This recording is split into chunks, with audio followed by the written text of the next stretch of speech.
Good morning and welcome to this latest Middle East Institute event entitled Syria, Reflecting on the Past and What the Future Might Hold. My name is Charles Lister. I'm a senior fellow here at MEI, where I direct our Syria and our counterterrorism programs.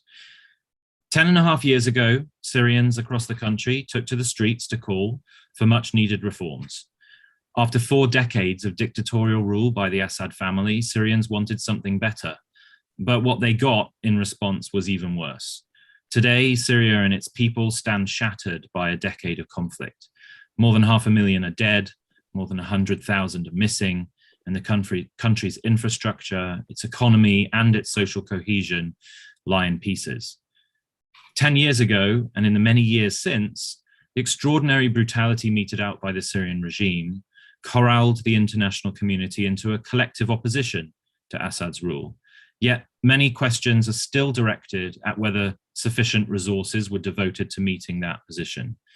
Today, however, Syria seems to barely register on the policy agenda, let alone in the public consciousness. Any talk that is of Syria is mostly focused right now on the slow walk, fueled at least in my opinion, by inaction rather than action, that we all seem to be on towards renormalizing Assad's regime. Yet the war is far from over. In fact, there are several wars still ongoing inside Syria. Just in the past 48 hours, we've seen interfactional assassinations in the south, regime bombing of civilian areas across the northwest, intra-jihadist fighting in the northwest, US drone strikes in the northeast, ISIS attacks in the central desert, and just a few days ago, an Iranian drone strike on a US military base in the southeast of the country. To add insult to injury, COVID-19's Delta variant is now ripping its way across the country with a particularly worrying outbreak in the northwest.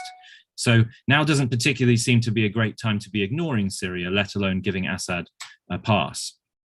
Today's event aims to reflect on Syria from the outside, events past and present, opportunities taken and missed, lessons learned, and what the future might hold.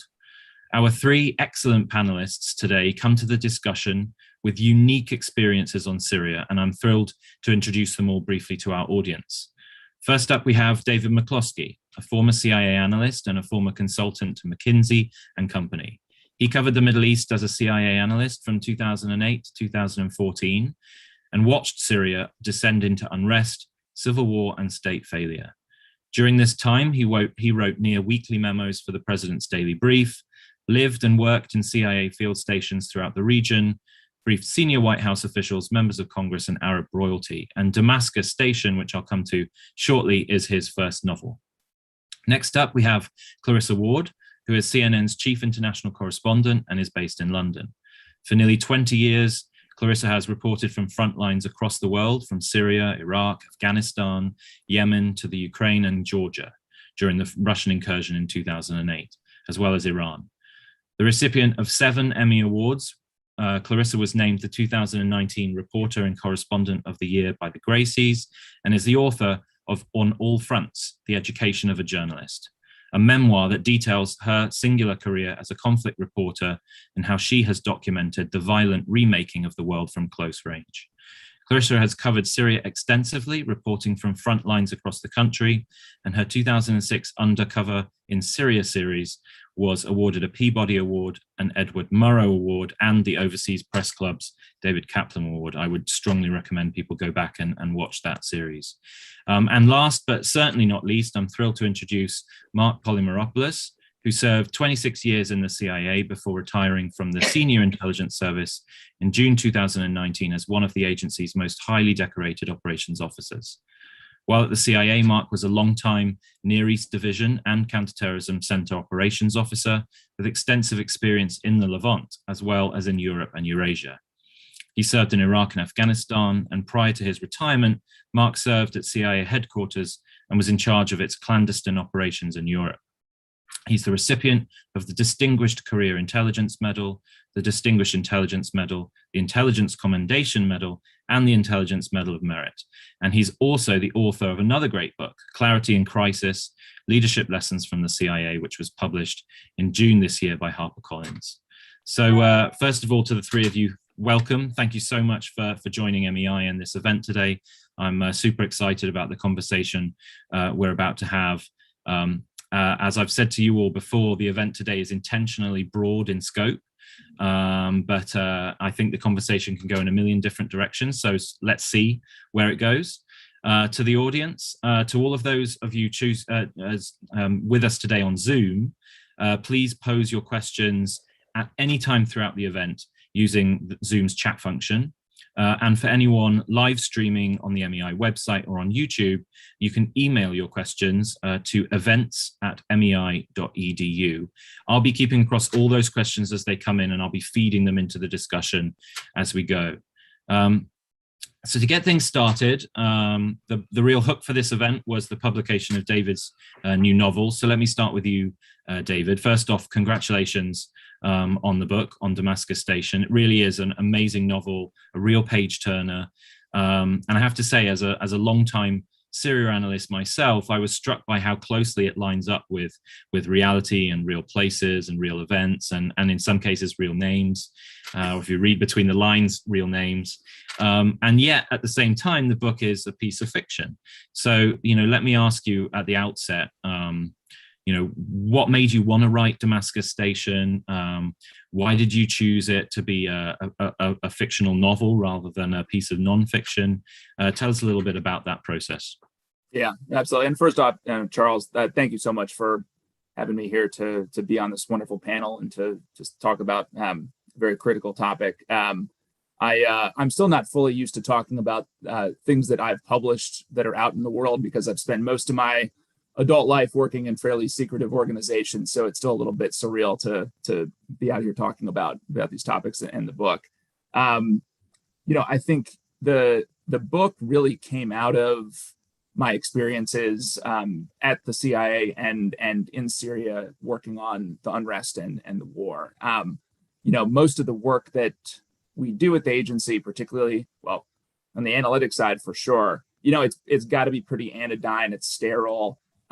There's not a lot of emotion in it. And obviously watching something like what's happened in Syria and really living through it creates a lot of emotion and a desire to sort of deal with some of the real experiences of the war and the stories that came out of it. And, I left the agency in 2014 and really spent a lot of time just kind of writing down my experiences, stories I'd heard, to kind of connect, I think, some of the, head stuff around the war and what had happened with how I felt about it. And, most of what I wrote down, I spent about 2 or 3 months kind of writing when I left. And I took a consulting job.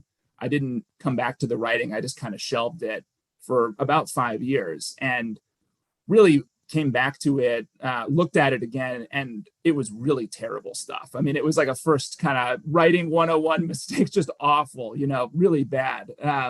And I got a little bit more serious at that time. And I think with maybe a little bit of distance from working on the topic day to day, because my consulting job wasn't focused on the Middle East or on Syria. I got a little bit more serious about, on the one hand, writing something that I wanted to write and that I felt was important, but then others would want to read, and those two things are not always the same.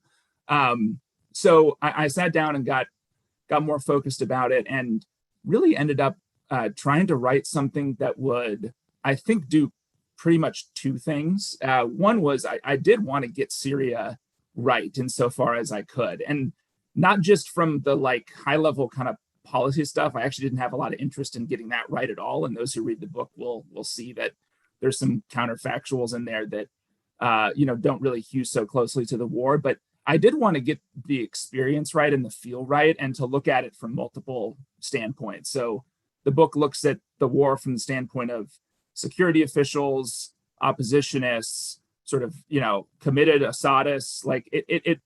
Syria is a complicated place, and there's a lot of different experiences that sort of characterize the war at the human level. And I was much more interested in that than I was in sort of the policy topics. I really wanted to, I think, on the one hand, get the, show the heroism and the bravery and the self-sacrifice that have characterized so much of the human experience of the war. But on the other hand, also the, the inhumanity and the tragedy and the brutality. I think we've just seen such a wide range of human experience here. It felt like getting that right was important to me. And then I also wanted to get the CIA right. I think most spy thrillers are kind of shoot 'em ups, and that can be wonderful and fun beach reading. But I was much more interested in telling, sort of peeling back the curtain a bit on the way the CIA actually works and what case officers really do, and exploring a bit the kind of moral code of the place. And so, as I wrote and kind of dug the book up, those two themes became more clear, and the book Damascus Station came out of it. Great. Well, as I say, it's a really fantastic read, and I would highly recommend it to everyone tuning in here. And we'll keep coming to the book as this conversation goes, because there's lots of different things to pick into it. But let me follow up just with a quick second question to you, David, which the book tells the story of the early phase, the sort of the first third, so to speak, of the conflict. And that was kind of a really formative stage for Syria, for our perception of what was happening there, for decisions that were made at the top, but also, I guess, within the intelligence community. But you worked on Syria both, and you were aware of Syria both pre and post uprising. 2008 to 2014 was, sits on both sides of that fence. So in your opinion, did 2011 and the events then represent a real shift in terms of how the US government collectively and or the intel community perceived Syria's importance? And if so, do you think retrospectively that was a justified shift in perception? Or do you think, retrospectively, we should have been more measured, as some people have argued? Well, I think so. I mean, certainly when I think about just the day-to-day work on the topic prior to the war, I mean, it was almost always through the lens of Syria's involvement in some other regional sort of portfolio or issue, right? It was very rarely, prior to the war, focused on Syria itself. So it was kind of, the relationship with Iran. It was the transshipment of weapons to Hezbollah and their political ties to that group. It was the foreign fighter flows into Iraq. I mean, there are all these other issues that were sort of born out of the fact that Syria sits at this geographic crossroads in the region, and to some degree, the regime generated its own, influence from playing different roles in these other portfolios and creating influence and leverage that way. And so, almost all of what we did was sort of looked at through that lens. And I would say that the internal sort of political dynamics in the country, more broadly, the sort of social and societal dynamics, while we paid attention to them, were rarely of particular interest to U.S. policymakers, sort of rightly or wrongly. And then, of course, the internal political kind of, machinations inside the regime were always of interest, but were fairly opaque because it's such a small group of people that were responsible for those. So once the unrest started, I mean, I think it went from sort of second tier U.S. policy issue in the region to, top of the list or pretty close. I mean, this was happening, it's hard to now sort of go back and remember this time, but those first few months of 2011, I mean, there were a variety of different, you had, I think, Ben Ali fled in January, Mubarak stepped down, pushed out in February. You had massive protests in Bahrain and Yemen, Libya was beginning. So you had all of this going on, and Syria started to kind of, rise up, I think, in importance at that point. I think, to your specific question around whether we should have been more measured in that time, I do think that one of the great, just the things that makes it so hard to look back on it is we consistently had a tremendous gap between our stated objectives and what we said and what we actually did.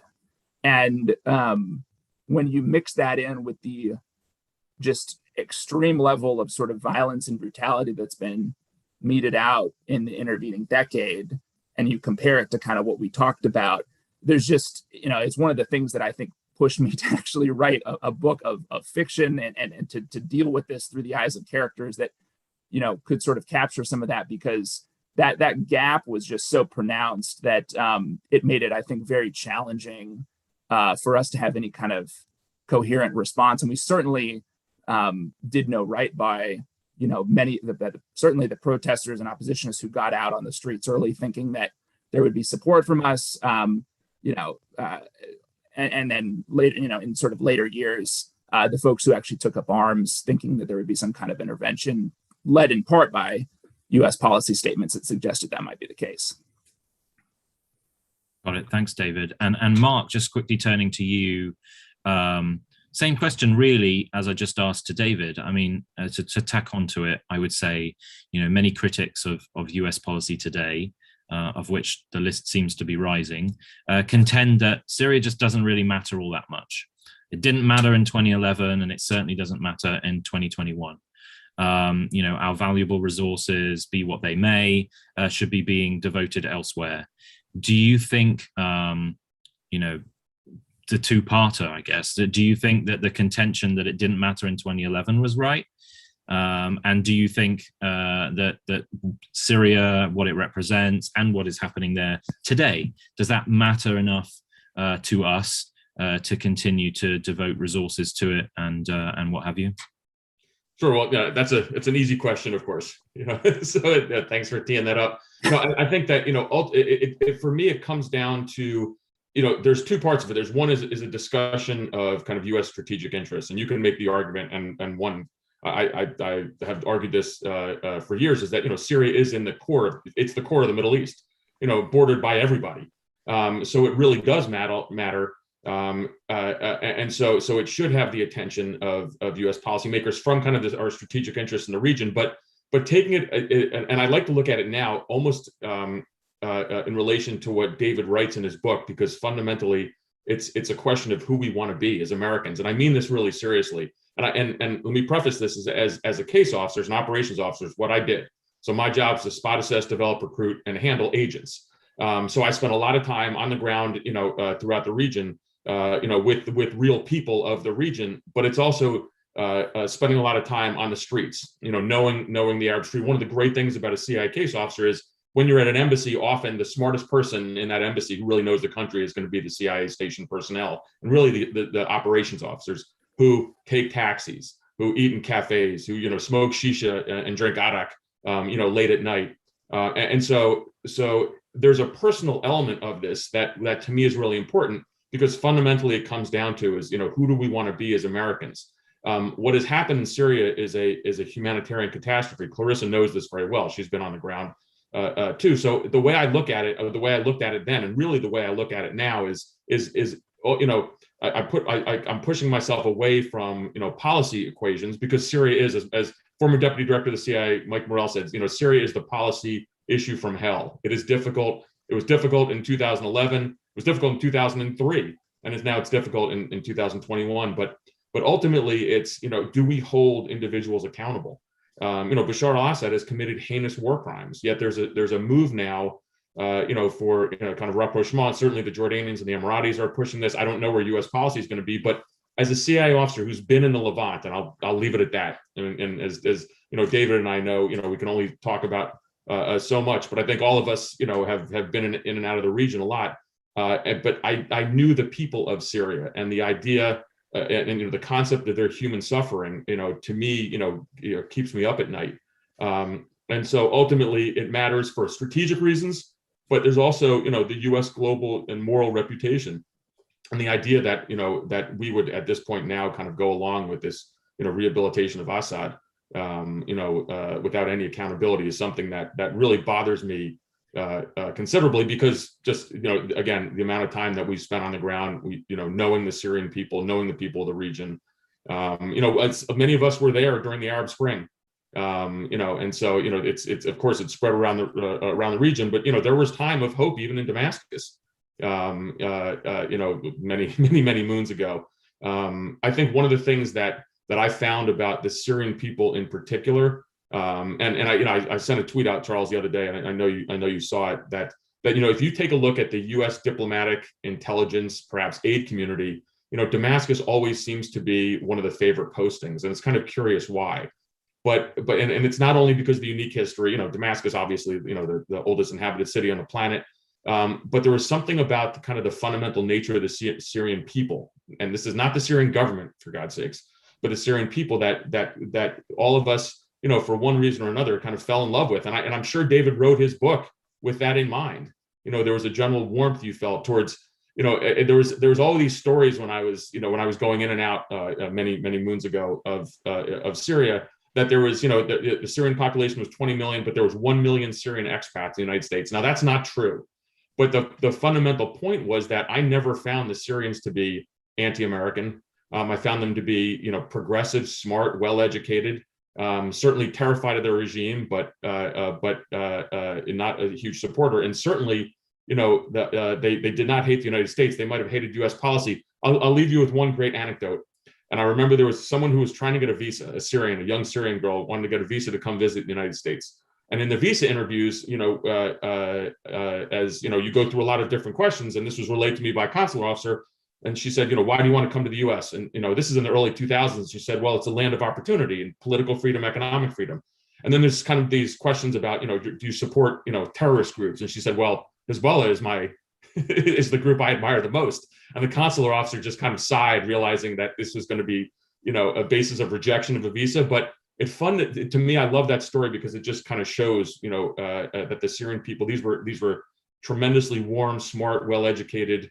And I think that, for many of us who have gone in and out of the country, followed the country over the years, just the idea that the Assad regime, may get away with kind of the atrocities that are committed, that leaves me certainly, but perhaps our other great panelists here, it leaves me with a very bad taste in my mouth. Right. Yeah, absolutely. I'll definitely share that sentiment with you, Marc. So to turn over to Clarissa, first of all, I gather you're a bit under the weather today, so thank you so much for joining us. We're thrilled to have you with us. You've done some really extraordinary reporting, first of all, in many places, but particularly in my experience in Syria over the past 10 years. So I'll start with you with a big question. Seeing as we've started with big questions overall, we've looked at a fictional novel, we've talked about policy, we've talked a bit about personal experiences, and of course the media and journalism kind of sits in a different but connected realm to all of that, where it's factual, it's personal, it's live and it's present. Can you tell us a bit about some of your kind of most powerful takeaways from your reporting in Syria? What are the big sort of lessons you've taken away from your reporting there? I mean, Syria is, for me, the story that shaped me as a journalist, that broke me as a human being, that then inspired me to get myself together and keep doing this work, but to also try to understand my role in a slightly more humble perspective, which is to shine a light on a problem and to give people a voice, as opposed to thinking that I'm the one who can try to fix it for people, or that I can somehow influence policymakers. But I think what Syria also taught me, and I still have this conversation with so many Americans today, is that non-intervention is a form of policy too. And this is a really mind-blowing idea to a lot of people who understandably think if we just don't get involved, it's not our problem. Aha, that's not the way the world works. If you're the leading superpower in the world, it's always going to end up being your problem. And when we look at the fallout from Syria, let's just take away for a second the grotesque atrocities, okay? The unimaginable human cost, right? Which I think, as we've all said, weighs hugely on all of our consciences. Let's just look at the fallout from it. The massive refugee crisis that's had huge repercussions across Europe, on European governments, on the rise of nationalism, the rise of ISIS. I can't even tell you, I thought I was losing my mind at one stage. I was like Cassandra wailing prophecies from my tower, and everyone was like, she's nuts. It was so easy to predict what was happening with ISIS, okay? And we saw it happening on the ground long before the sacking of Mosul. But because there was such a reluctance to engage actively in meaningful meaningful policy as opposed to lip service in Syria, that was just allowed to kind of flourish.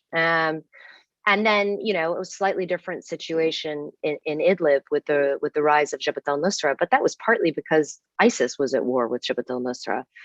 So I think if you look at those two mammoth things alone, which have had huge impact on US and allied nations policies, then you quickly dispense. Oh, and also let's just mention quickly the sort of expansionism of the Russian state under President Vladimir Putin, which I think we saw most pointedly after the crossing of the so-called red line, with him then joining forces with Assad, flying sorties, bombing hospitals, schools, or whatever it took to facilitate and support Assad's army.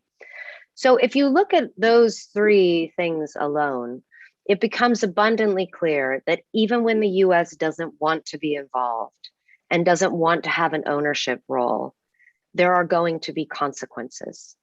Everything has consequences.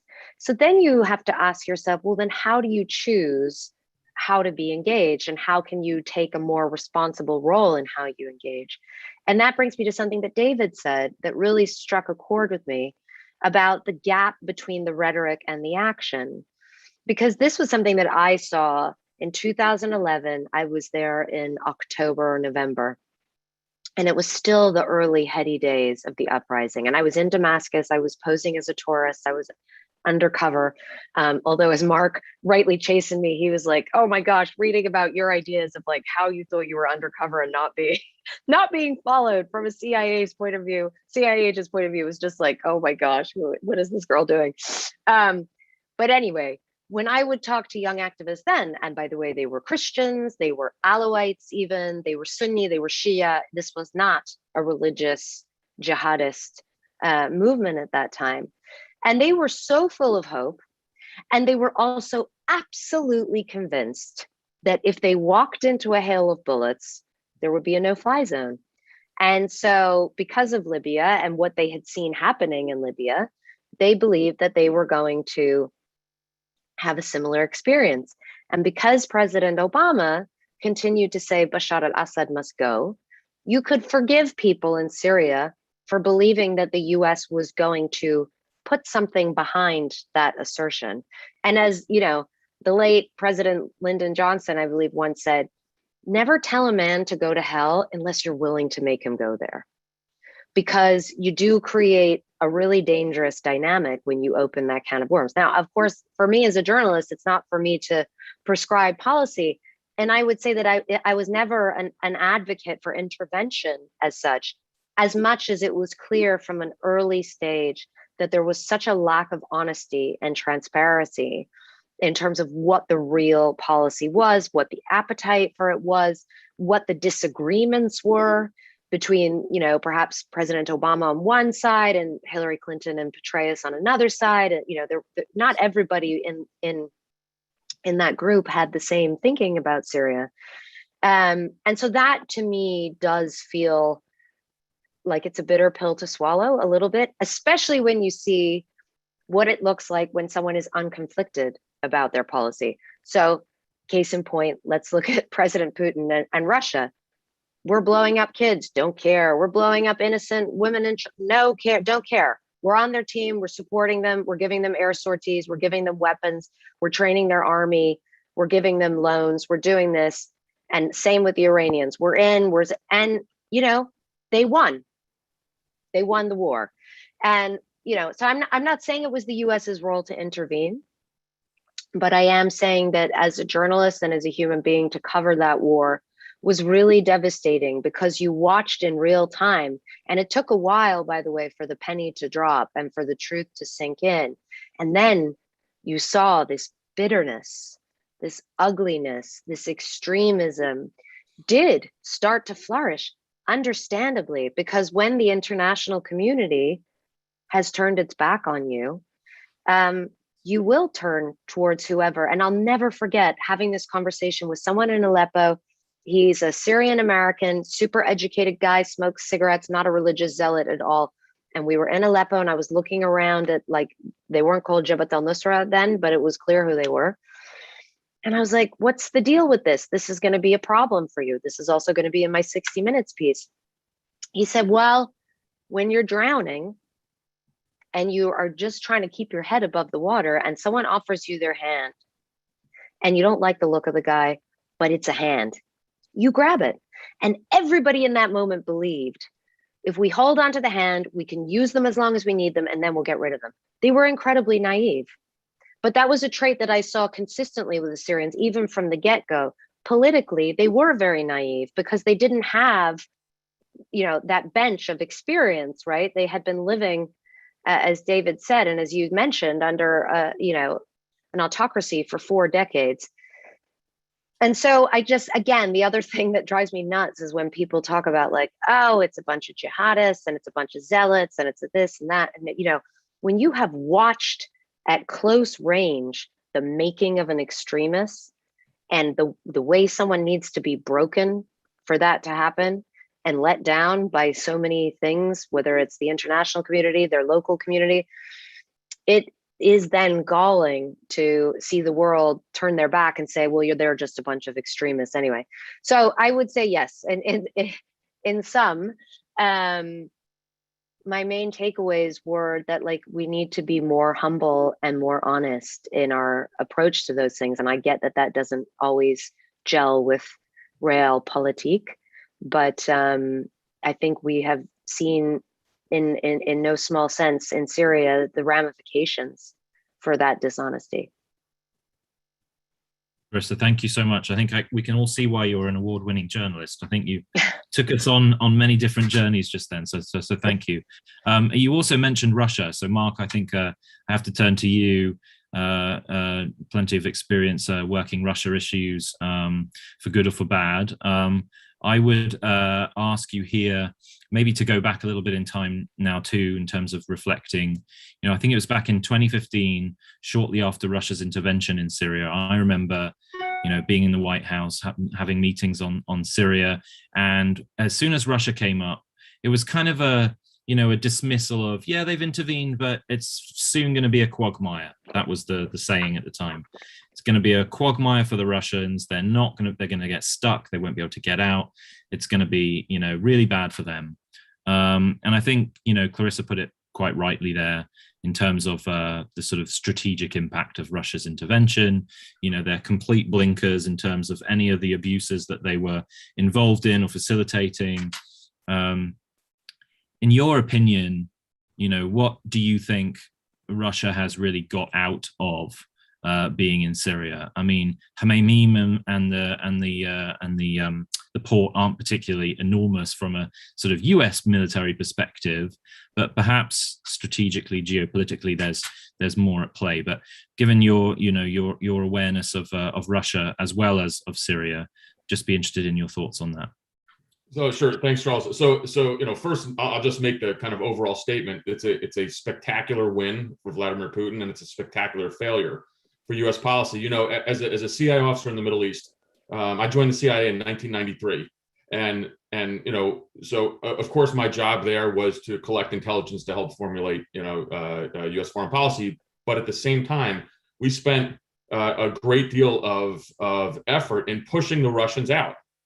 And Syria, and frankly, what the Obama administration did in allowing the Russians back in was give it a gift that keeps on giving.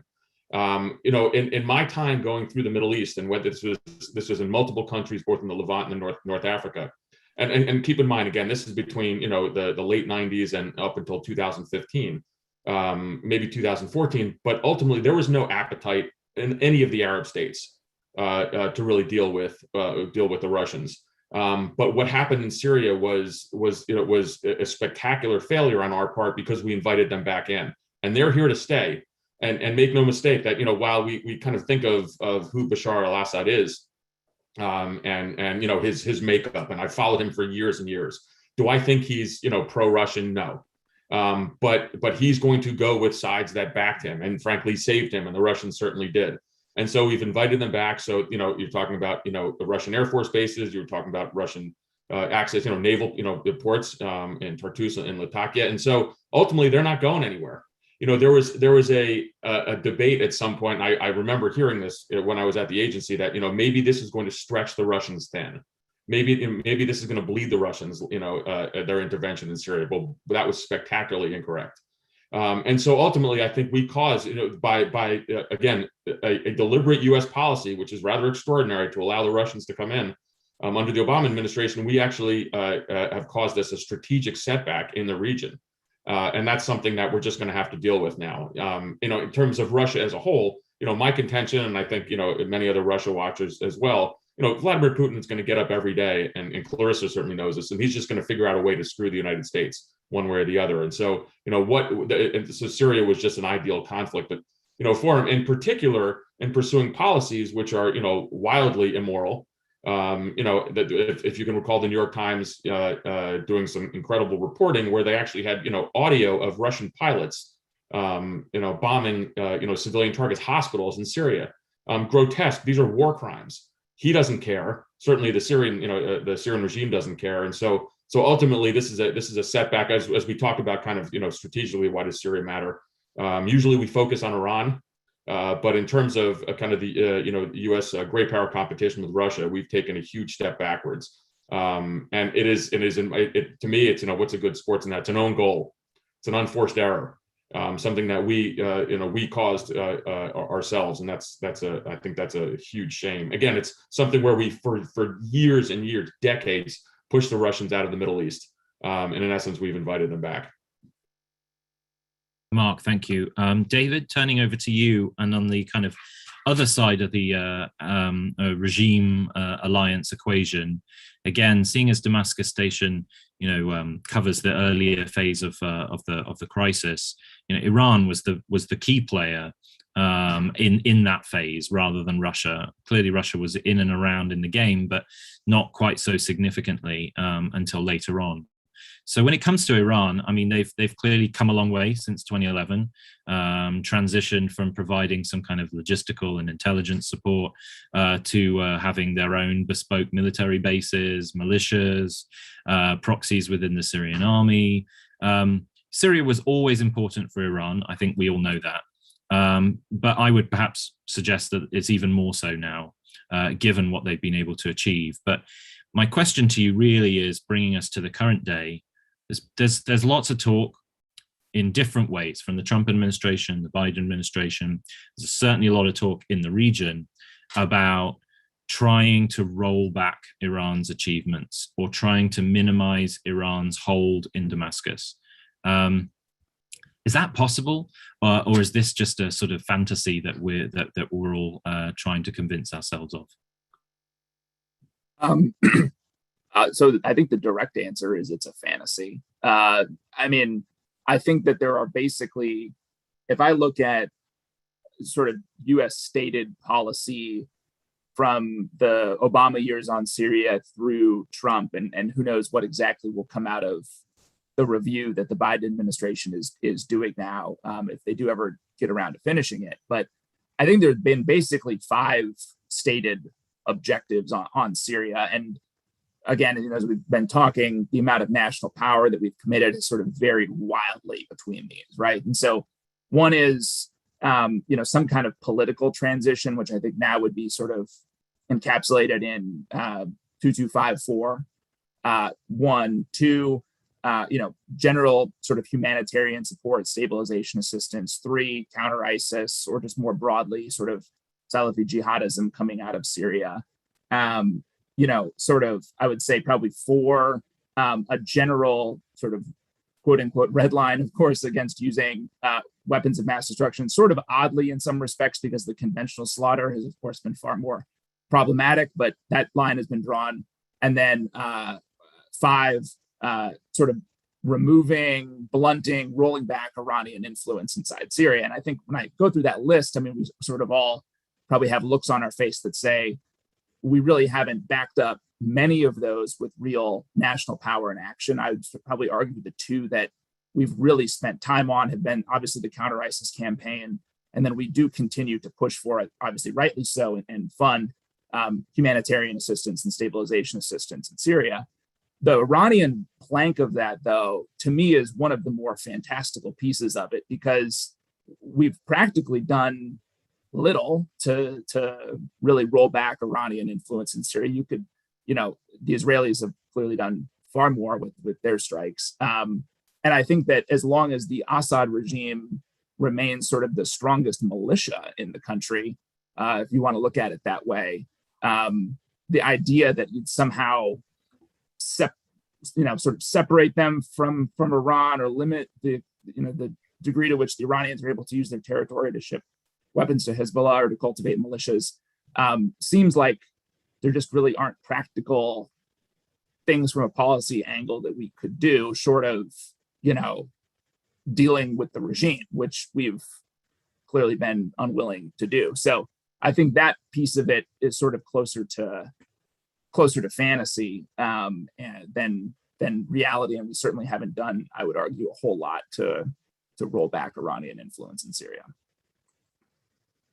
Got it. Thanks, David. So I'm still hoping for some piece of optimism from somebody, but we've still got time left, so let's see how it goes. Clarissa, turning back to you, you've sort of touched on some of what I'm going to raise already, but I was wondering if we could try and dig a little bit or focus a little bit more on it. But you talked a little bit in your previous comment about sort of the human trajectory towards extremism through suffering and betrayal, or perceptions of betrayal and what have you.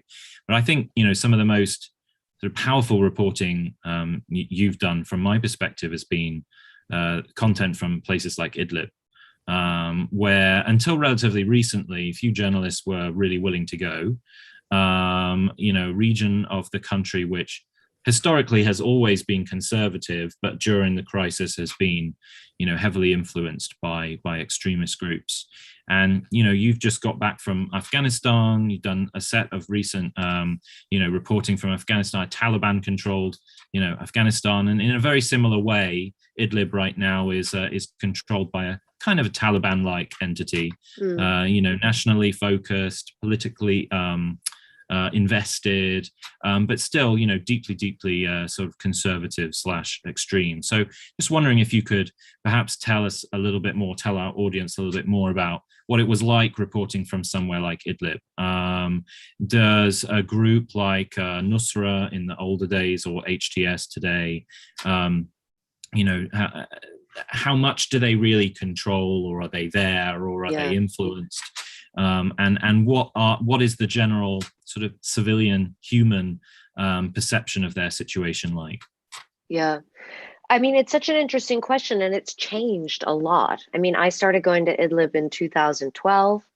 And, you were already seeing large pockets of armed resistance developing, but they still were not like Islamist yet in tone. And then you saw groups like Ahrar al-Sham, which were conservative, but not, based on my experiences, not, advocating for any kind of terrorism or anything like that, or even really using jihadist rhetoric.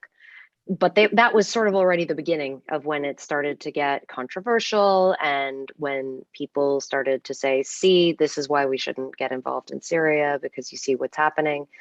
And then by the time I went in 2016, I think I was the first Western journalist to have gone in a very long time, because my friends and colleagues, Jim Foley, John Cantley, and others as well, had been captured, sold on to ISIS, and ultimately executed.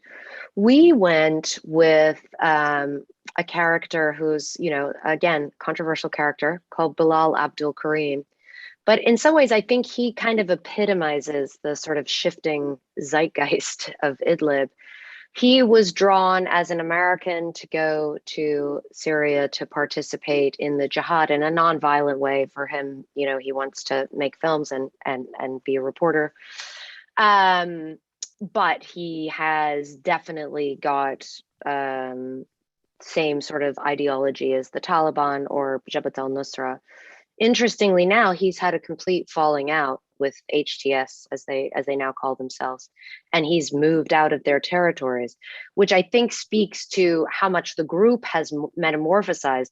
When I was there in 2016, there was an Egyptian Australian called Abu Suleiman, who some of you may remember, who was very articulate, who was the group's official spokesperson, who was really trying to create an identity, in some ways not dissimilar from what the Taliban is doing now, of we are rational actors, you can do business with us, we can, have a productive interaction with the rest of the world. We're not interested in terrorism, we're not going to harbor terrorists, we're fighting ISIS, etc.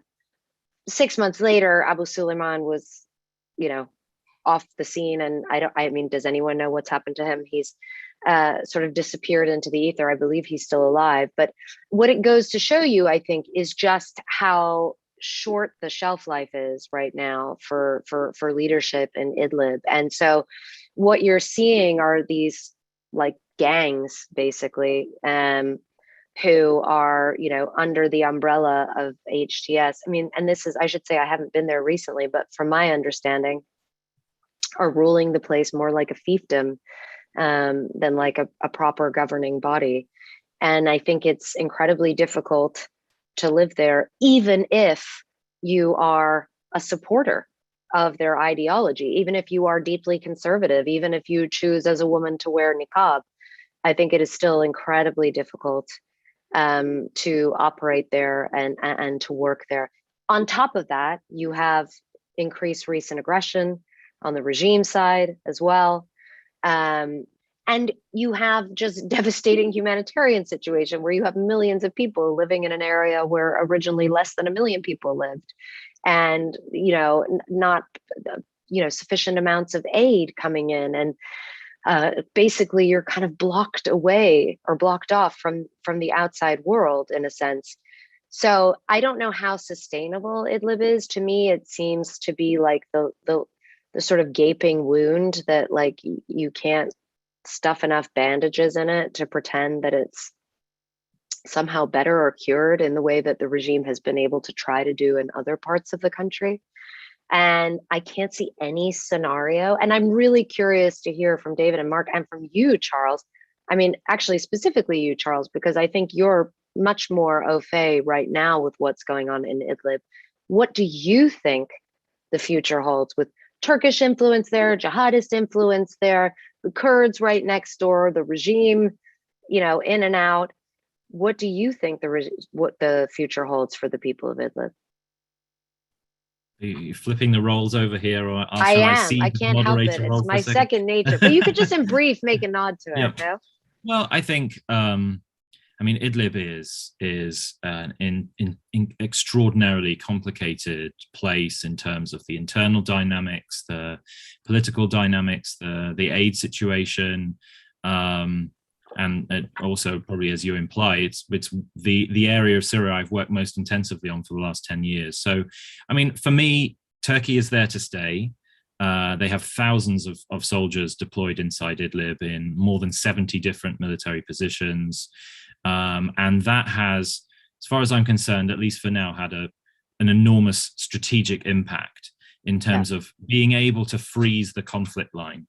If those troops weren't there, and if Turkey hadn't militarily intervened against a regime offensive in early 2020 with enormous consequences, they killed hundreds of Syrian soldiers in about 5 days. That was an unprecedented development in 10 years of conflict anywhere in Syria. No foreign government has intervened that aggressively against the regime. And the Russians went from the day before the intervention, the Russians said the only solution for Idlib is for it to fall under the regime's control, and they were going all out. Turkey intervened, and 5 days later, the Russians were asking for talks in Russia for a ceasefire. And that ceasefire is far from perfect, but it's largely held. So I guess that the horrible thing about Idlib is there's no good scenario. But the least bad one is something I called several years ago, the Gazification of Idlib, which is basically the conflict lines freeze, which I think we're more or less there. A single governing entity emerges, and we now, I think, have that through HTS and its so-called Salvation Government, a sort of semi-technocratic governing body, and it is heavily dependent on foreign aid and propped up by one neighboring country, and that's Turkey. And I think that is most likely going to remain the case for some time. We might see that southern conflict line, move a little bit towards the M4 highway, which is really what the regime wants to put that place back under its control. But for Turkey, this is existential. For Erdogan, he has everything to lose, because if refugees start flowing into Turkey, his domestic political standing will be crippled. And so we've seen that he is willing to fight back very, very hard to prevent that from destabilizing. But that kind of brings me on to a question I was going to ask. I guess all of you, or any of you who want to discuss it, but that is this kind of massive dilemma we have with regards to the northwest of the country, and Idlib in particular. As Clarissa said, there's nearly 3.5 million people living there in this tiny little pocket of the country. And Syria-wide, 3.5 million in-country residents is a very significant proportion of the whole in-country population. So this is not an insignificant pocket of territory, but it is governed by, in the US, a designated terrorist organization, that is unquestionably being supported in a number of ways by a member of NATO. And also a designated terrorist organization that I know has reached out repeatedly to the US, but not got much of a response, and repeatedly to many, many European countries from which it has had several responses. So we're in this kind of weird area where it's a Taliban-like entity, but of course the Taliban isn't a designated terrorist organization. So we were able to negotiate with it. We were able to work tacitly with it to withdraw. But HTS, I think, makes things much more complicated.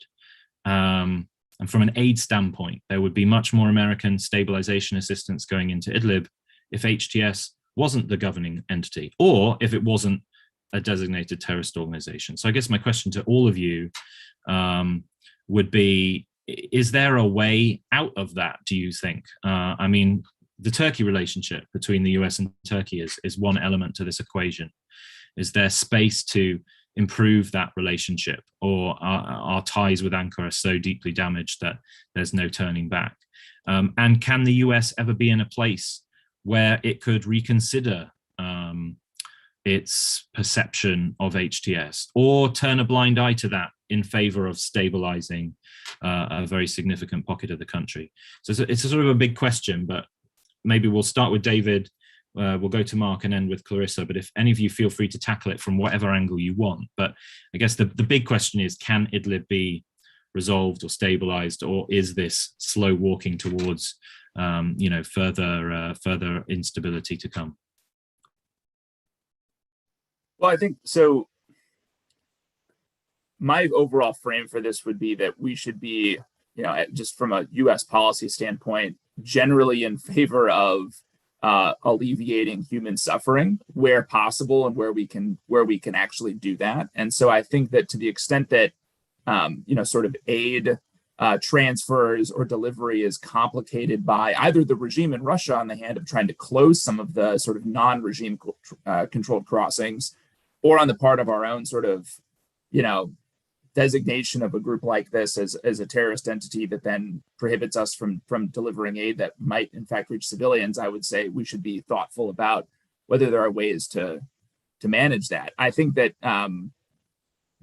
we probably haven't caught up and again, I'm outside, so I'm not accessing any I'm not a part of the administration's review on this right now, but it would seem to me like there's probably some merit in sort of examining HTS's behavior in recent years and thinking about the degree to which there is some pragmatism on the part of the group. If you look at the military connection with Turkey, if you look at their, fairly ruthless campaign against AQ and against ISIS in Idlib, you have some reason to think that this is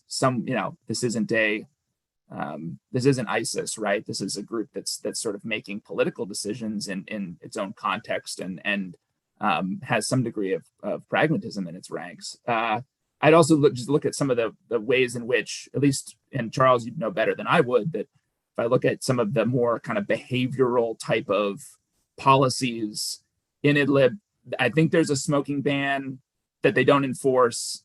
I think there's a lot of, and you would know better, but sort of there isn't a kind of equivalent of, Ministry for the Prevention of Vice and Promotion of Virtue that they're running right now through the SSG. And so there's some reason to think that this group is pragmatic. Now, it's an authoritarian political entity that's ruthlessly trying to control as much of the region as it can. So you have to look at it through that lens. But my overall frame would be, if there's a way to sort of pragmatically help in terms of aid delivery, and generally easing human suffering, we should be open to that and not sort of be bound by, we've designated it as a terrorist group, and so therefore we can just kind of keep everything at arm's length. Because to Clarissa's great point, we could sort of have these fantastical illusions of, just keeping ourselves at arm's distance from what's going on there. But, Idlib is on the doorstep of Turkey and Europe, and what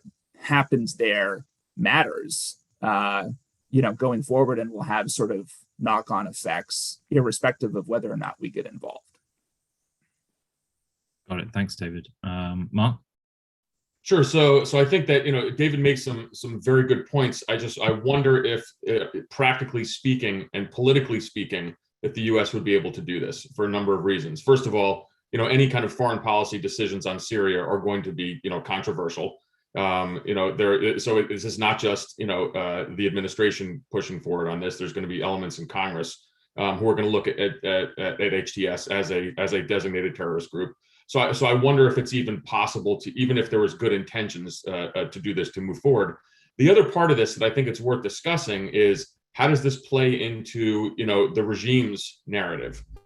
So if we were to do this and to in essence, engage more, even on a humanitarian basis with HTS, is this going to play right into the regime's narrative of this fight between, terrorists and the secular Assad regime, and this would roll right into Putin's narrative as well. So I think there are some dangers involved that might both kind of from domestic politics in the United States, and also just kind of thinking about kind of the narrative that the Syrian regime will use. I think that might be enough not to have this occur, despite all the reasons why it would make some sense, ultimately to alleviate human suffering on a pretty substantial scale. But I tend to think that while it might be a good idea, I just don't see it actually happening.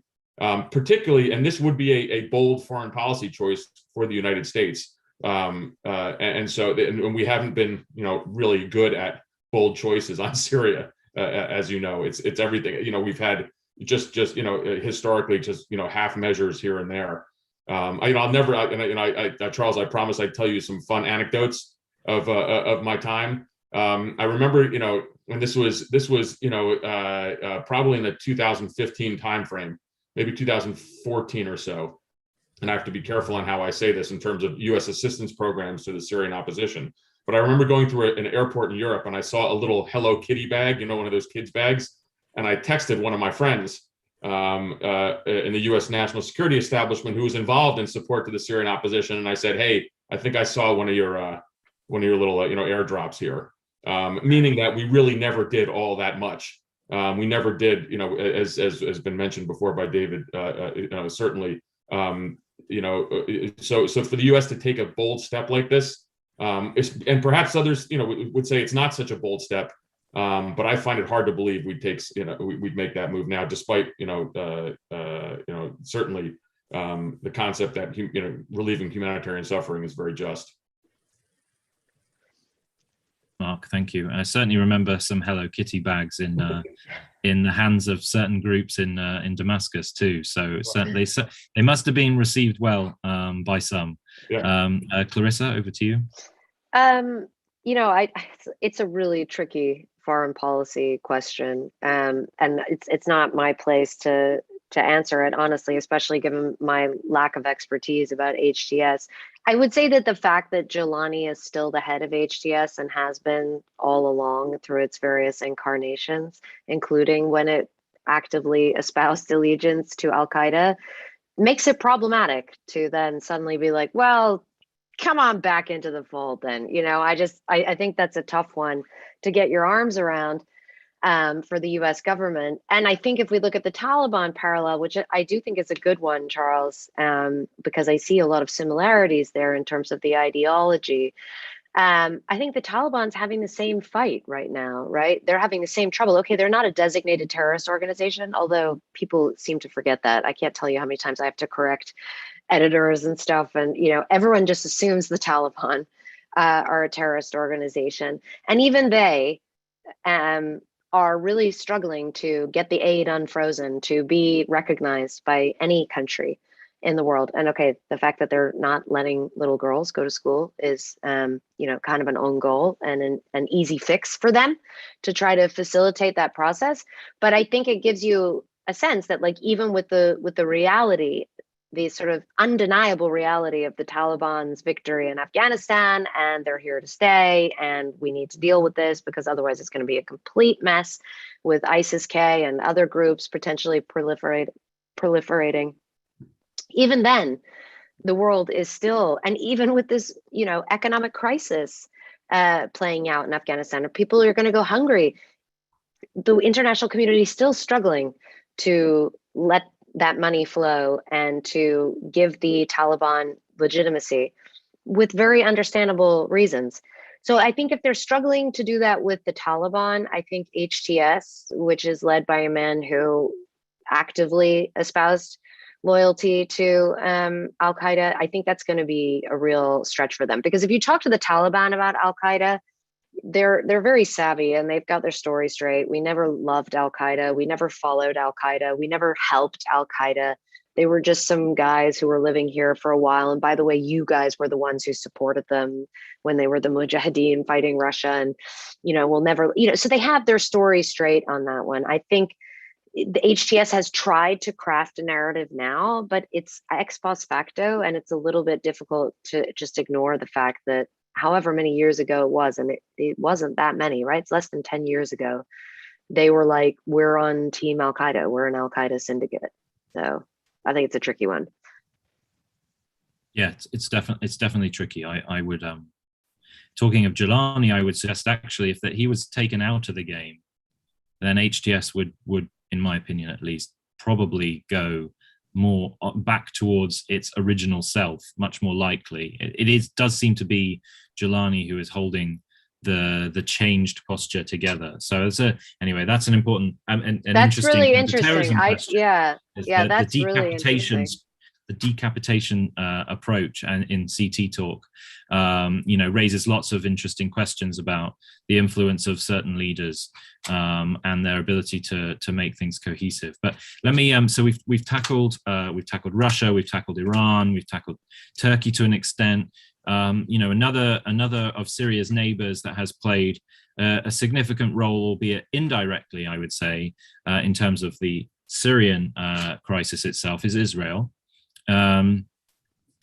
Certainly Israel has had a kind of intriguing sort of dynamic relationship with Assad's over the many years prior to 2011 and post. There was, of course, prior to 2011, a US-led diplomatic effort that got super close to sealing a peace deal between Syria and Israel. And as a forthcoming book by Ambassador Fred Hoff makes very clear, it was the 2011 uprising that kind of destroyed that potential peace deal. But there's ongoing whispers now that the Syrians may or may not be interested in resuming those negotiations with the Israelis, perhaps as one way to get out of their current isolation. But I guess my question, I'll start with you, David, and we'll see where things go. But I guess my question is sort of, where do you think the Israelis have been and have traveled and are now vis-a-vis Syria and the regime? When back when it was maybe, 2017, what was coming out of Israel was, well, okay, we need to pivot back to the better the devil we know how to work with the regime. We'll figure it out. We'll just get through it. I'm starting to hear some regret about that 2017 judgment that maybe they miscalculated. They were certainly promised things by the Russians that they have not got in terms of Iranian influence in the south. But I just wondered, you can kind of tell us that story from your sort of analyst perspective, or at least what you're able to say. How have the Israelis stood by as a neighbor to Syria, and where do you think that relationship is going? So I think when this, prior to 2011, the topic of Syrian-Israeli relations and what the sort of the terms, the acceptable terms of a peace agreement would be was always something that we were looking at and trying to understand how a deal like that could be made. And I think once the unrest started, and I haven't seen a copy of it, but as I'm sure Fred's or Ambassador Hoff's book will show, I mean, the Israelis sort of, in my opinion, kind of stepped back and said, they were actually a bit divided. I think there were some in the Israeli establishment who thought, "Hey, better the devil we know." Some who said, let's sort of see where this goes. But it was always sort of marked by, I think, at least a sort of relative passivity when it came to the conflict and a desire. And we talked about the Iranian angle. For the Israelis, that is the thing that they are most focused on, and where they're committing most national power is, how do we complicate, disrupt, the transshipment of weapons to Hezbollah, weapons production facilities inside Syria, the raising of militias that will, maybe similar to Hezbollah, be used as a strategic deterrent against the Israelis, if there is a future conflict between Israel and Tehran. So I think the Israeli lens was always very, very focused on limiting where they could Iranian influence and trying to roll back, sort of the we talked about Gazification of Idlib, the sort of Hezbollification of Syria and the Assad regime, which is what I would argue the Iranians have been pushing for. So, I think the Israeli focus has always been pretty tight on that. I think when it comes to Assad, I have always felt like they're far more pragmatic than we are in dealing with the Syrians. They have to be. They're right next door, and I do not think that they at this point would probably think that they could strike any kind of meaningful deal with the regime around the Golan, for example, but that they would certainly be open to that down the line and wouldn't have qualms about the way that Assad has managed the unrest if they felt like they could get security guarantees out of it. But I think the open question, the very complicated one, would be, and we were dealing with this even in 2009, 2010, was that the Syrian relationship with Hezbollah in particular, and with Tehran, had changed so dramatically from where it had been in the 90s, when the shape of a Syrian-Israeli peace deal was perhaps a little bit easier to conceptualize. It had gotten, the Syrian-Iranian Hezbollah relationship had deepened so much that it was sort of hard to understand exactly what kind of security guarantees the Syrians would be able to provide that would, let the Israelis have some confidence giving up, the Golan in return. I think today that question is even more open, is what that might look like. So I think that it'll be interesting to see how that unfolds, but hard to imagine, at least for me right now, any kind of deal that the Israelis would be able to sign up to that would give them the guarantees they want in exchange for the land. And Marc, probably same question to you. I can share an anecdote from pre-uprising, having dinner outside in Damascus. An amazing evening, nice and warm. Everyone was sat outside. We ate dinner for hours. Some Syrians, mostly Westerners, and some friends. And one fairly naive friend. I think there was I don't even remember what it was, some news story about Israel at the time. And they decided that this was going to be the next topic of conversation. Mentioned the word Israel, and Syrians around the table suddenly got super uncomfortable. A few of us sort of clogged on that this was probably not the greatest thing to talk about in public on the streets of Damascus. So we, swiftly ended the conversation. the night carried on and we thought nothing of it. Well, the following morning, several members of the group, non-Syrians, were approached by a couple guys in black leather jackets who said in perfect English, excuse me, why were you saying blah? And they literally read out word for word the sentence that was raised at the beginning of that conversation. So, that anecdote kind of goes to show how sensitive the specific issue of Israel is and was in Syria. But, given all of that and given where we are today and given some of the things David has said, is it even at all feasible to go back to that that 1990s, pre-2011 period? Whereas David said that the kind of delineation of a peace deal is feasible. Is that ever going to happen again? Or again, is this a kind of, fantasy that some analysts continue to cling to? So I agree. I agree with David. I think that, the event, just the facts on the ground have changed so much. Iran is so entrenched there. And because the Iranian involvement and the Iranian presence in Syria is Israel's top national security concern, period.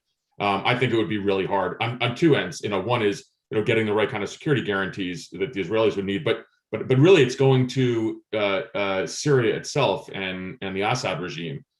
They can't afford to jettison Iran or Hezbollah in any fashion. And so I think it won't happen. It's interesting because in my time when I was a true Syria watcher, this was in the heyday of kind of all the swirl of peace talks, but also in working with kind of regional countries. And I spent a lot of time with the Israelis on this, as well as the Jordanians and others. And it is really interesting to talk to other countries' security services, because then it's a bit humbling. They have a very good understanding of Syria, probably far so than we did. But the Israelis in particular were always very comfortable with Assad.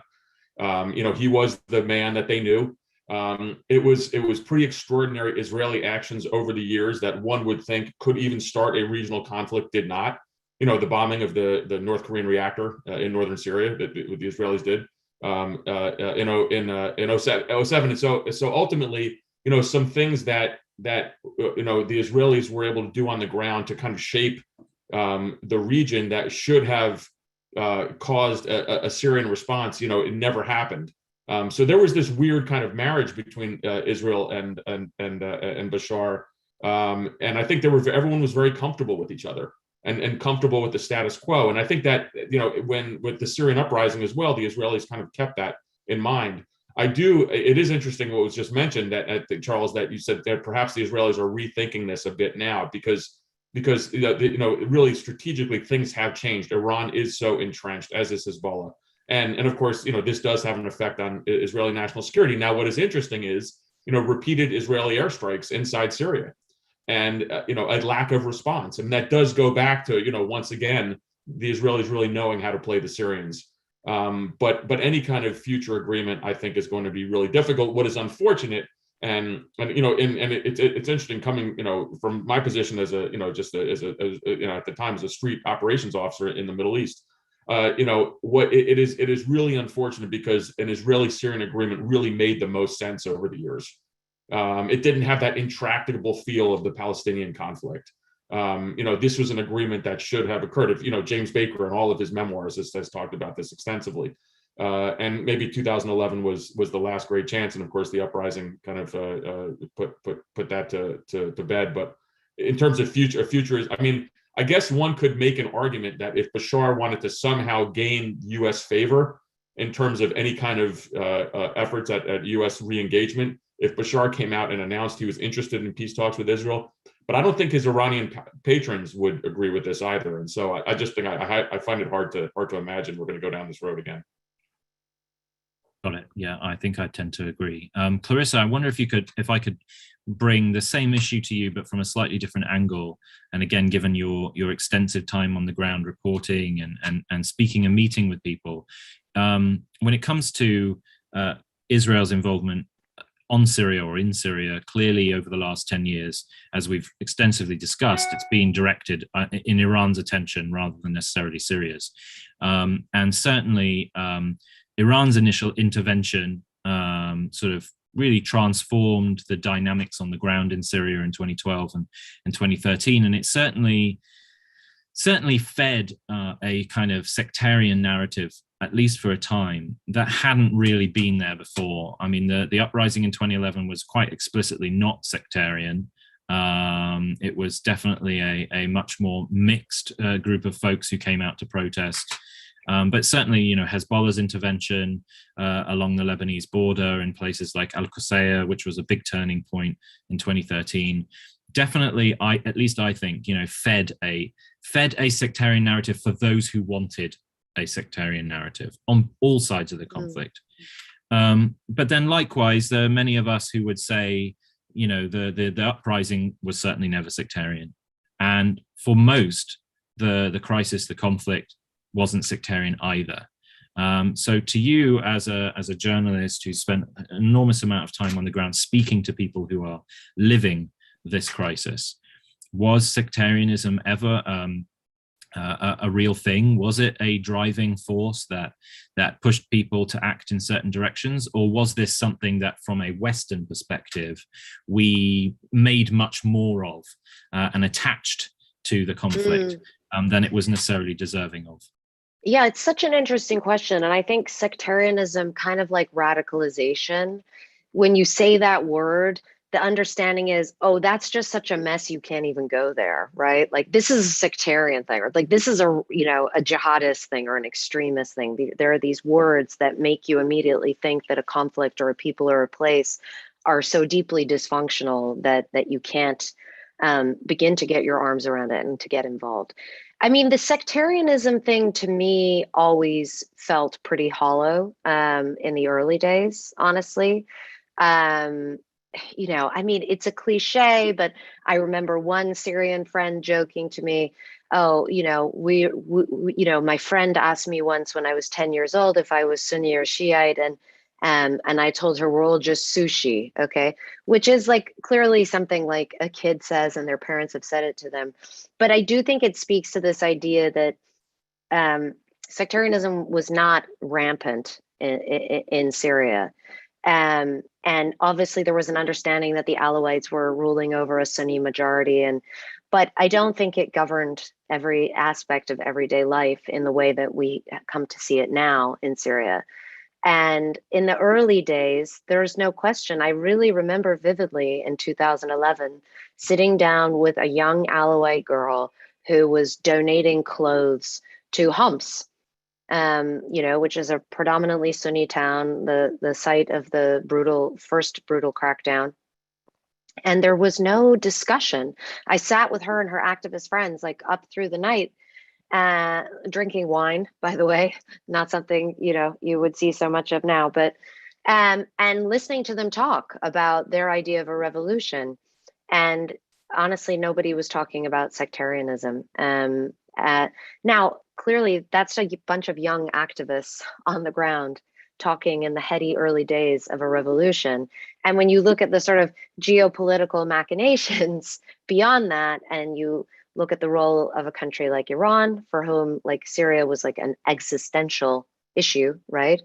And you look at, countries like in the early days, the Gulf, Qatar and Saudi Arabia, who were sponsoring some of the groups that, were affiliated with being more hardline, not necessarily extremist, but let's say Islamist, Sunni Islamist groups. And so what my experience has taught me on the ground as a war correspondent covering so many of these different conflicts is that people are always grasping for a narrative, particularly in a chaotic or a war situation, because there's so little clarity. And anyone who can come in with authority and say, this is what's happening and this is why it's happening, I would say people in conflict zones are uniquely vulnerable to falling prey to that narrative. And whether that was people in Idlib who suddenly became radicalized, and in Aleppo in ways that, had no real historical basis in northern Syria, which was conservative, but not extremist. or whether that was with, all with Hezbollah's huge presence, with, endless stories about Iranian militia, and by the way, some Afghan militia as well, who were fighting on the ground and not even speaking Arabic. And so I think that, sectarianism is a narrative that different powers choose to impose when it's convenient to get people to pick up arms and fight their battles for them. I don't think, and this is something that, like, many academics have explored in a far more profound way than I'm able to even articulate in the context of this conversation. But and I would definitely, everyone should read Kim Khattas's Black Wave. Now I'm blanking on the full name of the book. Anyway, it's a great book about the Iranian-Saudi kind of conflict and schism, and how that's contributed to sectarianism. But on the ground, I would just say, coming back to my original point, is that people are looking for a narrative, and they're looking for purpose, and they're looking for leadership, and they're looking for clarity. And if that wasn't coming from the international community, as I think we saw on the ground, it was coming from Hezbollah. It was coming from Ahrar al-Sham or Jabhat al-Nusra, or in some parts of the country from Daesh, from ISIS, right? So, yeah, I think that's sort of what I would have to say about that. Great, thank you so much. So we've got. But the only other thing I would say, sorry, just quickly, is like, yeah. Once you let the genie out of the bottle, you can't put it back in. And that's the problem. And that's the same thing with the extremism problem. You think you're in control of it, and you're just using it for your own, your own uses in the moment. But actually, once you float that narrative, you can't take it away again. And that's what's so damaging and so devastating. And you talk to people on the ground in Syria, and they say, I can never forgive for this now. And they do see it in a sectarian context now. And so frankly, the roots of it don't even matter any longer. What matters is the reality on the ground, which is, pretty bleak in terms of any reconciliation possibilities. Right. Thanks for adding that, Clarissa. We've got just under 10 minutes left. I'm going to ask each of the three of you a sort of quick fire question. So maybe just take a minute or two to answer with some of your thoughts. We'll start with Marc. You mentioned briefly in your previous answer or previous comments, Jordan, which is another neighbor. My quick question to you is, I mentioned in the opening remarks that a lot of this kind of regional re-engagement with the regime, much of it right now is being driven by the Jordanians, which, as our kind of traditional, steadfast, loyal partner in the region, is kind of intriguing to see King Abdullah speaking with Bashar by phone, calling him his brother. What do you make of all of this? Is this just pragmatism? Has Jordan been pushed into a corner? Given your experience with the Jordanians, what's your perception? So I think that, there is some history here, because ultimately, as two young rulers, they did have, something in common, a long time ago. Obviously, things changed dramatically because Jordan was part of the kind of the coalition that supported the Syrian opposition. I think that, King Abdullah, of course, this is their neighborhood. And he is worried about one thing and one thing only, and that's refugees. And so I think that, this is driving it. What's interesting to me, and I was a bit disappointed to see King Abdullah do this, but the Jordanians don't do this if there was active U.S. engagement, because the U.S.-Jordan kind of strategic partnership is so strong. So the Jordanians are going to do things that they believe is in their national interest, absent any kind of U.S. policy. And we don't know what U.S. policy will be.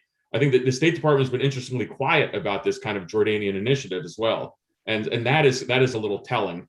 I think we're not sure what to do now. But ultimately, look, in absence of kind of U.S. leadership in the region, the regional countries are going to go their way. And for Jordan, it has to do with refugees, the Jordanian economy. And again, make no mistake. I mean, it's more of President Assad forgiving King Abdullah for supporting efforts to oust him, rather than the other way around. And again, make no mistake, there was kind of this crop of young leaders who came, into power, several decades ago, and so Bashar and Abdullah are of kind of that same ilk. So I think there was that that kind of fundamental feeling has always been there. It's just interesting that Abdullah has chosen this path now. And I think he really did so in the absence of any kind of US policy or leadership. Great, thanks, Marc. David, question to you is looking at, so this is another question that came from the audience. I've been feeding lots of them in till now, but one is on the state of Iran-Russia relations. Is this something that was kind of on your radar back when you worked in government, pre-2011? Is this something that's evolved since? And what's your opinion on the state of the relationship today? Yeah, I mean, we certainly looked at it. I think most of my work on it was in its relationship to Syria, and I do think it's been interesting to see how it's kind of unfolded. In particular, at some pretty important turning points in the conflict. I mean, I think in 2015, right before the Russians really, committed in a full-throated way to intervene, it was the Iranians, I believe it was Qasem Soleimani, who actually went to Moscow and talked to Putin about how, just because the Iranians at that point, had I think a pretty clear picture about what was happening inside Syria. And at that point in time, the Assad regime may have controlled 20 to 25% of the territory. I mean, it was not looking good. And it was, sort of the Iranians who went and lobbied the Russians to tell them this and to help sort of tip the scales, I think, in part to get the Russians to intervene. So there's been this sort of interesting partnership over Syria, but I think also when you look at some of the dynamics, let's take in the South recently in Syria, there are, I think, sort of tensions between a sort of Russian approach to how you deal with sort of territory that's been taken back by the regime, and then how the Iranians deal with it, and the Russians to some degree kind of using the fact that the Iranian-backed and supported militias are viewed as more violent and bloodthirsty as opposed to the Russians and the regime when they get in there. So there's sort of interesting, I think, conflict and tension that's been managed, but still shows a difference of sort of broader strategic goals when it comes to Syria, with the Iranians looking to build a sort of platform of strategic deterrence against the Israelis, and the Russians obviously not really having an interest in doing that. Got it. Thank you, David. And Clarissa, to you, tricky question, but there's a question that comes from the audience which says, given that the Syrian regime faced no kind of accountability for its use of chemical weapons, to what extent may this have influenced Russia's use of chemical weapons on its dissidents? Is there a connection there, do you think? Just your personal opinion. I mean, I think like in a direct sense, not necessarily, but in a general sense, I think absolutely. Authoritarians are on the rise. We live in a world where there are no consequences anymore. You can do what you want to your own people. You can beat them, you can torture them, you can kill them, you can not let them be educated, you can poison them, and there are no consequences.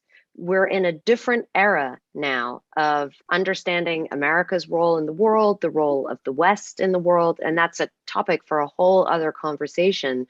But I don't see any examples now of the international coming together to stop those kinds of atrocities from taking place. And to me, Syria does seem to have been kind of a Pandora's box moment where, okay, now that we know that you can use chemical weapons against your own people, even after the US has said it's a red line, and it's not, and there's no repercussions. And if anything, you get more support and you go on to win the war. Well, I think it's pretty clear we're living in a different world. And I'm not saying it's a better or worse world, but it's definitely a different world. Right, spot on. Thank you so much, Clarissa. So we're about to close out. I have one final very important question to ask our two former agency panelists here from one of our audience members. It says, very important question. How accurate is the TV series Homeland about how things go down in the Middle East? You've each It's got about based 10 on- seconds. it's I'm based so on glad you Marc's asked career that. I at the saw it. And I agency. was so excited. So is it accurate? No. But you know, let's leave it at that. Okay, that's good enough for me, David. I would argue it's probably among the least accurate depictions of the agency out there, other than the vignettes that are based on Marc's career that made it into the show. But I think, it's not, if you're looking for sort of the realities, not only of just sort of tradecraft and how the agency functions, but also like what the agency is, that's not where you want to go to get it. It's a great chance for me to plug the book one last time. If you want something like that, go read Damascus Station, which I think gets a little bit closer. And I'll second that too. One of the reasons why, I love the book. And as I was reading the book, I was actually texting David along the way because I think he gave me some PTSD. But just the sights, the smells of certain countries, the idea of that kind of nervous pit in your stomach when you're on a surveillance detection route en route to an agent meeting. I mean, he really nailed this, and I think that in terms of, as we always discuss, the reality of espionage movies and fiction, this was pretty good, and so I think the readers are gonna really enjoy it. I know that former agency officers and current agency officers, there's a lot of buzz about this because there's a lot of truth, and so kudos to David for a fantastic book. I certainly enjoyed it. Thanks, Marc. Yeah, absolutely. Yeah, I definitely echo that. So to all of our audience, please look out for Damascus Station. It's certainly out in the stores in the US, and I'm sure Europe now or soon.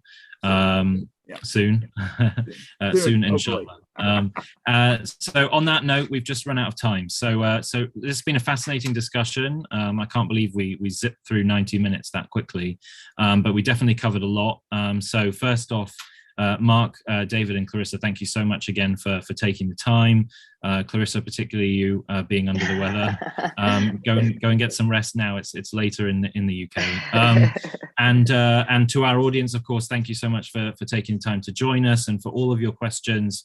I did my best to work as many of them into the conversation as possible. And please do join us for our future events coming up. And in the meantime, again, thank you so much to everyone. Thank you. Thank you. Bye.